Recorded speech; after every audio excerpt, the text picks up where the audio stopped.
Isa sa pinakamalupitang trash talkan talaga ngayon is yung term na Bisaya. At madalas na nagsasabi nito ay ang mga Tagalog.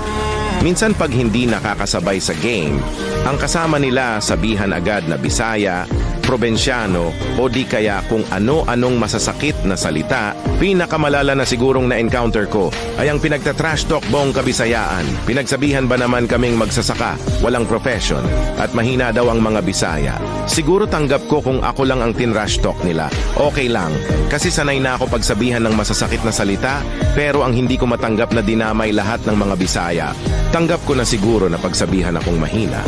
Pero ang husgahan ng pagiging Filipino tiyak na kakaiba.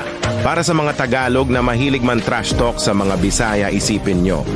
Maraming bayaning Bisaya ang nagbuhis ng buhay para sa ating mga Pilipino at sa ating bansa. Para hindi masakop ng mga banyaga.